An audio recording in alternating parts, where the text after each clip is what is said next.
Oke, Tribuners, kembali lagi bersama saya Bella dan ada Ibu Anes di sini dalam segmen berbagi cerita.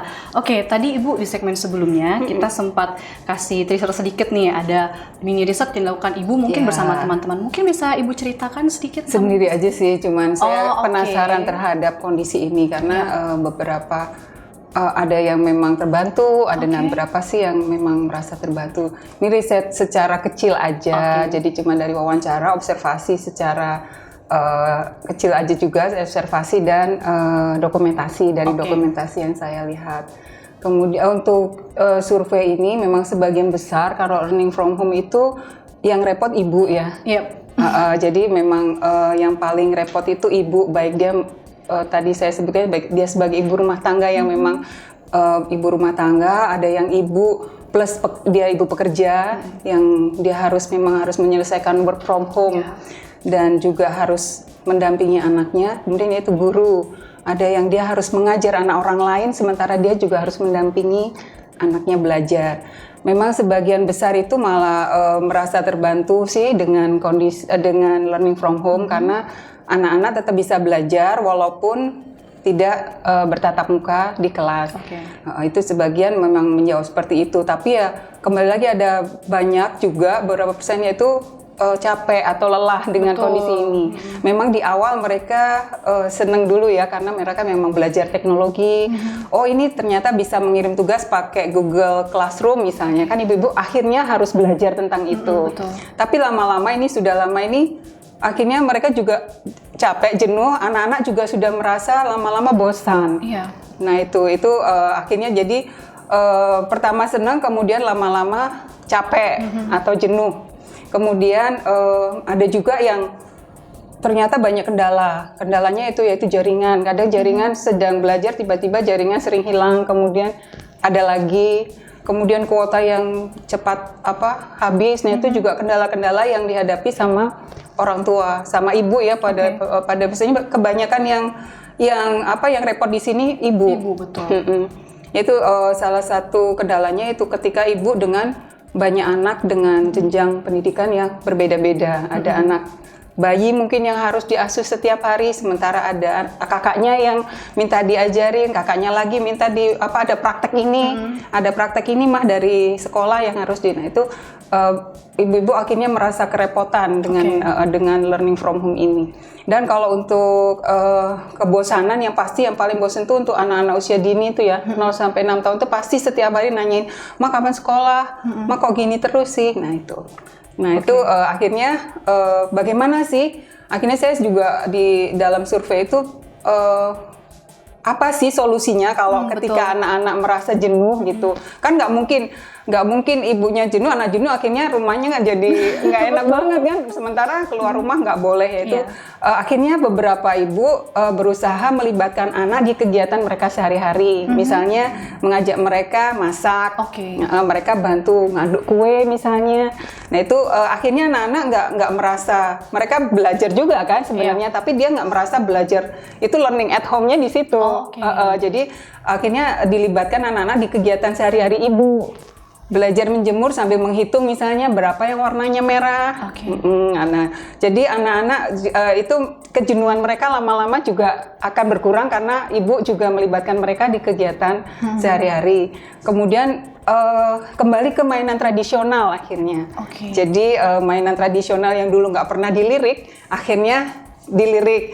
Terus main peran misalnya akhirnya karena saking kangennya anak kepada ibu guru, kalau misalnya untuk anak usia dini sampai 7 tahun lah, sampai 8 tahun masih bisa ibu pura-pura jadi guru ya, dia jadi atau ya sudah adik pura-pura jadi guru, atau misalnya lagi dokter pura-pura jadi dokter. Jadi akhirnya dengan kreativitas seperti itu akhirnya anak-anak merasa kejenuhannya berkurang.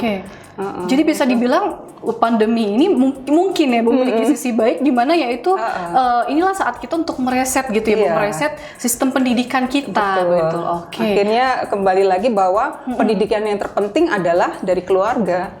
Seperti itu ya, banyak kita kan pasti ada hikmah dari setiap peristiwa. Jadi memang hikmahnya akhirnya ibu-ibu kembali merangkul. Memang di awal belajar dari sekolah, tapi kan dengan kejenuhan anak-anak, akhirnya orang tua berpikir memutar otak nih bagaimana ya. Dan kalau dari survei yang saya lakukan ya itu ada yang mengajak anak dari keseharian terus kebersamaan dan mungkin bermain gitar, ada yang akhirnya bernyanyi bersama. Nah jadi akhirnya yaitu kejenuhannya itu bisa berkurang.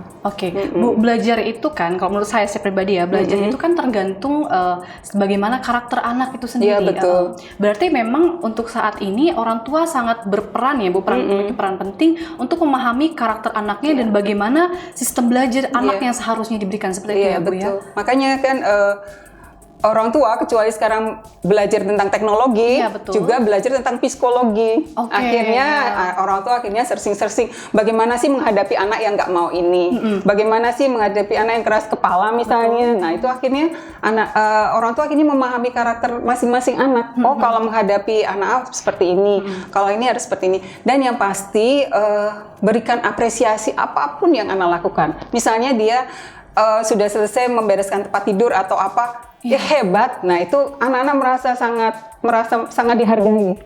Bahwa pekerjaanku memang mama itu benar seneng kalau aku ini. Nah itu mengapresiasi anak. Jadi memahami karakter anak, kemudian mengapresiasi apapun yang anak. Dan itu tidak memandang usia ya. Maksudnya bukan cuma anak usia dini nih yang butuh diapresiasi. SMP, anak SMA kalau dipeluk mamanya dan bilang, ih pinter ya, hebat. Kan biasanya kayak anak saya juga, mah mind mappingku udah jadi seperti apa, seperti ini. Wih hebat ya, keren. Nah itu walaupun dia kalau anak SMA atau SMP kan nggak menunjukkan keseniannya ya. Kita tahu bahwa dia itu seneng karena hasil pekerjaannya dipuji, jadi menambah mereka semangat gitu. Ya, jangan kan anak-anak kita sendiri suka masa ini suka diapresiasi ya, Bu. Makanya itu kuncinya, jadi orang tua juga harus sering-sering mengapresiasi pekerjaan anak. Dan yang pasti komunikasi dengan guru. Jadi orang tua ada kesulitan apa bisa ditanyakan ke guru. Ini bertanya, berdiskusi ya, bukan saling menyalahkan kalau untuk dalam kondisi ini.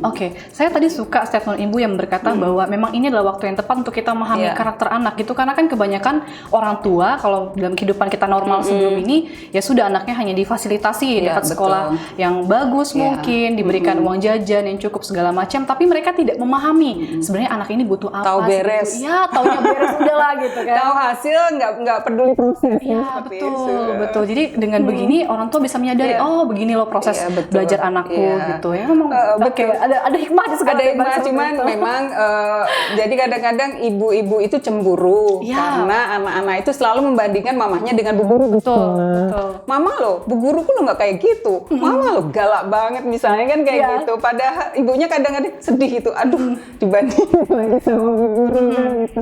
Tapi ya maksudnya kalau begitu berarti mengajarku seperti, dan dengan begitu orang tua itu memahami betapa beratnya pekerjaan guru sebenarnya. Karena berapa kasus kadang orang tua menyalahkan guru ya, anak nilainya kurang untuk saat bagus, ini benar-benar orang tua ngerasain, waduh berarti ngajarin seperti ini aja butuh kesabaran yang luar biasa. Jadi saya sebagai guru senang akhirnya orang tua menyadari bagaimana peran kita. Betul. Tribuners, jadi boleh saya kasih informasi sedikit, Ibu ini merupakan seorang penulis buku juga dari sebuah buku yang berjudul Setiap Anak Itu Cerdas. Betul Ibu? Ya, 2 buku, dan juga yang kedua Mindful Parenting. Nah, berbicara nih Bu soal setiap anak itu cerdas, itu benar nggak sih Bu? Iya, benar. Kan ada teorinya, kalau itu teorinya dari Howard Gardner sih, bahwa setiap anak itu cerdas ya. Tidak ada anak yang sempurna, seperti juga tidak ada manusia yang sempurna.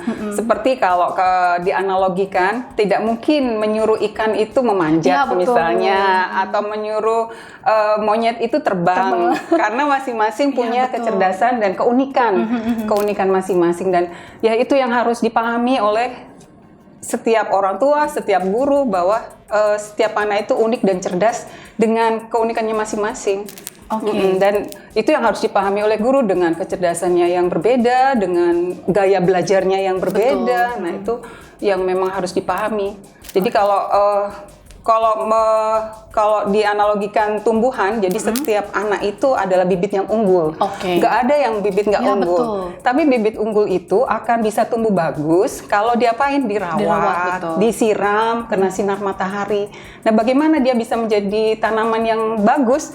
Ya dirawat sama orang tua dengan kasih sayang, dikasih stimulasi yang baik. Nah, itu kan dia akan menjadi seorang yang benar-benar, misalnya buah mangga ya akan jadi buah mangga yang unggul, buah apel akan menjadi buah apel yang unggul. Nggak mungkin bijinya apel pengen tumbuhnya mangga kan, nggak mungkin.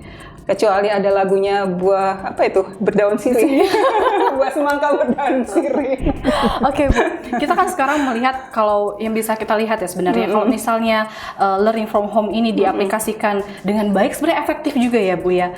Efektif, ya ada efektifnya ya, karena kan orang tua benar-benar. Apakah ada kemungkinan nih Bu, di sistem pendidikan kita akan datang itu ada kombinasi antara learning from home dengan belajar di sekolah, menurut Ibu nih?